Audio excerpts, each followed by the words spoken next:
11월 11일 화요일 오늘의 말씀은 에스라 8장 1절에서 20절 함께 돌아온 사람들입니다. 오늘 본문 1절에서부터 14절까지는 에스라와 함께 예루살렘으로 돌아가기로 결단한 사람들의 계보를 전하고 있습니다. 1절에서 14절입니다. 아닥사스다 왕이 왕위에 있을 때에 나와 함께 바벨론에서 올라온 족장들과 그들의 계보는 이러하니라.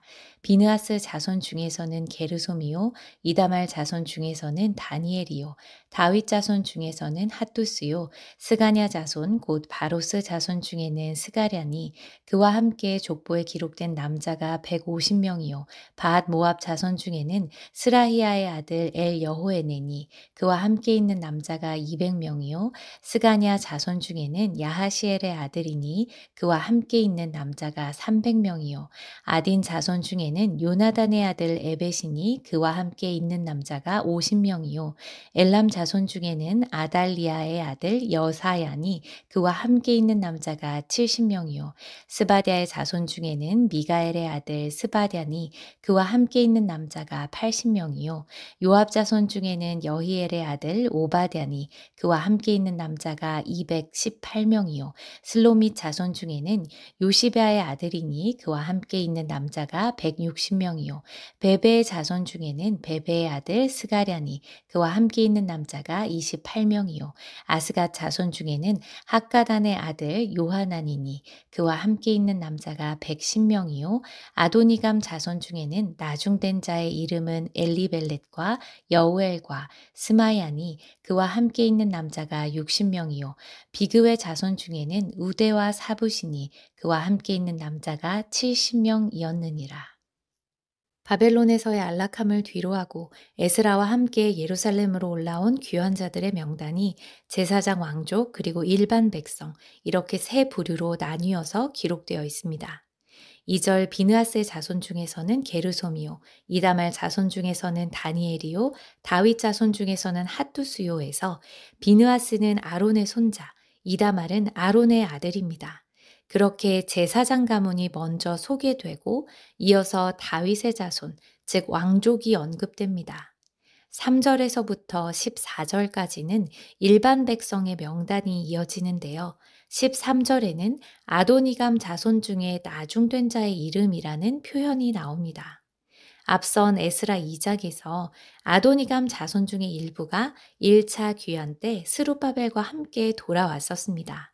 그리고 이어서 나중된 자, 즉 뒤에 남아 있었던 자들이 에스라와 함께 2차 귀환에 동참하게 된 것입니다. 결국 1차, 2차 귀환을 통해서 아도니감 자손 모두가 바벨론에 남아있지 않고 예루살렘으로 돌아오게 되면서 한 가문이 하나님의 부르심에 철저히 응답하게 된 것이죠. 이렇게 14절까지 집계된 남자들의 수는 대략 1,500명으로 여성들과 어린 아이들까지 합하면 전체 귀환자의 수는 약 5,000명 정도가 됩니다. 이것은 80년 전에 1차 포로 귀환 때 4만 2천 명 정도가 돌아왔던 것에 비하면 매우 작은 규모였습니다. 왜 이렇게 적은 인원만이 돌아왔을까요? 그 이유는 간단합니다. 그들은 이미 바벨론에 너무 익숙해져 있었기 때문입니다. 이스라엘 자손이 바벨론에 포로로 끌려오고 벌써 100년 가까이 흘렀습니다. 처음에 포로로 끌려왔던 1세대는 이미 세상을 떠났고 지금 귀환하는 사람들은 바벨론에서 태어나고 자란 2세대, 3세대들이었습니다. 그들은 바벨론에서 터를 잡고 집을 짓고 사업을 하고 자녀를 키우며 어느 정도 안정된 삶을 누리고 있었습니다. 바벨론이 그들에게는 삶의 터전이었고 그곳에 친구들과 이웃이 있었으며 내일이 예측되는 익숙한 일상이 있었습니다. 그들에게 예루살렘으로 가는 것은 너무나 큰 모험이었습니다. 목숨을 걸고 가야 할 예루살렘은 아직 폐허였고 이미 1차 귀환자들이 성전 재건을 하다가 겪은 주변 민족들의 방해와 고난의 소식도 들려왔을 것입니다. 예루살렘에서 그들의 미래는 불확실성 그 자체였습니다. 그럼에도 불구하고 5천 명의 사람들은 바벨론을 떠나기로 결단했습니다. 왜냐하면 바벨론이 아무리 편안하고 안정적이라고 해도 하나님이 함께 하시지 않는 곳에서의 안락함은 참된 평안, 참된 안식이 아니라는 것을 알았기 때문입니다. 비록 낯선 길이지만 하나님께서 계신 곳, 하나님께서 부르시는 자리가 가장 안전한 곳임을 믿었기 때문입니다. 오늘 우리에게도 각자의 바벨론이 있습니다. 내가 가진 직장, 내가 일궈놓은 사업, 내가 쌓아 올린 재산, 그것들이 주는 안정감을 하나님보다 더 신뢰하고 있지는 않은지 우리의 마음을 돌아보아야 합니다. 매일 기도하고 말씀을 보는 대신 스마트폰을 붙드는 시간, 세상의 기준에 맞춰 살아야 한다는 불안과 그로 인한 분주함, 그 모든 것들이 하나님과 가까워지지 못하게 나를 붙잡는 우리 안의 바벨론입니다. 이 믿음의 길은 언제나 떠남에서 시작됩니다. 아브라함이 갈대아 우르를 떠났듯이 이스라엘 백성이 애굽을 떠났듯이 우리도 하나님께 더 가까이 가기 위해서 세상으로 향하는 우리의 마음의 방향을 돌려야 합니다. 떠나라 말씀하시는 하나님의 부르심에 반응해야 합니다. 그렇게 우리가 바벨론을 떠나 예루살렘으로 향할 때 하나님께서는 그 믿음의 발걸음을 기억하시고 우리의 이름을 당신의 책에 소중하게 기록하실 것입니다. 15절에서 20절입니다. 내가 무리를 아하와로 흐르는 강가에 모으고 거기서 3일 동안 장막에 머물며 백성과 제사장들을 살핀즉 그 중에 레위 자손이 한 사람도 없는지라. 이에 모든 족장 곧 엘리에셀과 아리엘과 스마야와 엘라단과 야립과 엘라단과 나단과 스가랴와 무술람을 부르고 또 명철한 사람 요야립과 엘라단을 불러 가시베아 지방으로 보내어 그곳 족장 이또에게 나아가게 하고 이또와 그의 형제 곧 가시바 지방에 사는 느디님 사람들에게 할 말을 일러주고 우리 하나님의 성전을 위하여 섬길 자를 데리고 오라 하였더니 우리 하나님의 선한 손의 도우심을 입고 그들이 이스라엘의 손자 레위의 아들 말리의 자손 중에서 한 명철한 사람을 데려오고 또 세레비아와 그의 아들들과 형제 18명과 하사베아와 무라리의 자손 중 여사야와 그의 형제와 그의 아들들 20명을 데려오고 다윗과 방백들이 레위 사람들을 섬기라고 준 느디님 사람 중 성전 일꾼은 220명이었는데 그들은 모두 지명받은 이들이었더라. 에스라가 예루살렘으로 길을 떠나기 전에 사람들을 아하와 강가로 모으고 살펴보던 중 충격적인 사실을 발견하게 됩니다. 바로 레위 사람이 한 사람도 없다는 것이었습니다. 레위인은 성전 기물을 옮기고 청소하고 보관하는 일, 제물을 준비하고 제사를 돕고 성전 문을 지키는 일, 하나님을 찬양하는 일, 백성들에게 율법을 가르치는 일을 담당하는 그야말로 성전 예배와 성전 사역의 핵심이 되는 사람들이었습니다. 그들이 없다는 건 공동체 안에 영적인 빈자리, 치명적인 공백이 있다는 뜻이었습니다. 그런데 레위인은 왜 한 사람도 오지 않았을까요?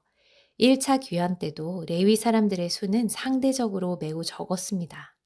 사실 그들이 예루살렘으로 돌아와서 감당해야 하는 일은 힘들고 고된 봉사였습니다. 그들이 맡게 될 일은 눈에 띄는 일도 아니고 주목받는 위치에 있는 것도 아니었습니다. 제사장을 돕는 일, 성전을 관리하는 일 모두 사람들에게 존경을 받는 빛나는 자리라기보다는 묵묵히 섬기는 자리였습니다.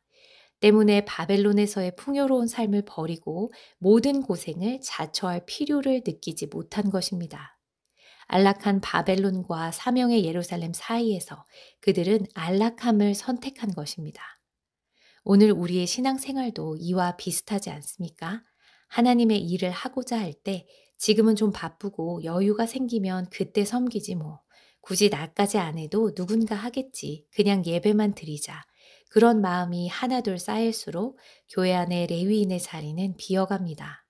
하나님은 하나님의 부르심에 반응하는 사람을 통해 교회를 세워가십니다. 그렇게 문제를 발견하자 에스라는 곧바로 각 가문의 지도자 9명과 지혜롭고 명철한 사람 2명을 가시베아 지방으로 보내서 말을 전합니다. 파송된 이들은 하나님의 성전을 섬길 일에 함께 해달라고 간절하게 호소하며 동참을 요청했을 것입니다. 그리고 놀랍게도 레이지파 자손 40여 명과 느디님 사람 220명이 그 부름에 응답하여 귀한 공동체에 합류하게 됩니다. 본문은 이 일에 대해서 하나님의 선한 손의 도우심을 입고라고 표현합니다. 에스라가 서둘러 행동했고 파송된 사람들이 애쓰고 설득했다고 하더라도 사람의 마음을 움직이게 한 것은 하나님의 손이었다는 것이죠. 사람들의 마음을 움직여서 바벨론을 떠나게 하시는 분은 오직 하나님 한 분뿐이십니다. 하나님의 선한 손의 도우심, 그 은혜의 손이 오늘 우리의 삶에도 함께하길 바랍니다. 그 손이 우리의 부족함을 채우시고 굳은 마음을 움직이시며 마침내 하나님께서 기뻐하시는 자리로 우리를 이끌어 가실 줄 믿습니다. 기도하겠습니다. 사랑과 은혜가 풍성하신 하나님 아버지, 오늘 에스라 8장 말씀을 통해서 결단과 헌신으로 바벨론을 떠나 믿음의 길을 걷는 이들을 보게 하심에 감사드립니다. 익숙함 속에 머무르기보다는 주님과 동행하는 길을 택하게 하시고 하나님이 부르시는 자리로 나아갈 수 있는 믿음과 용기를 허락해 주소서.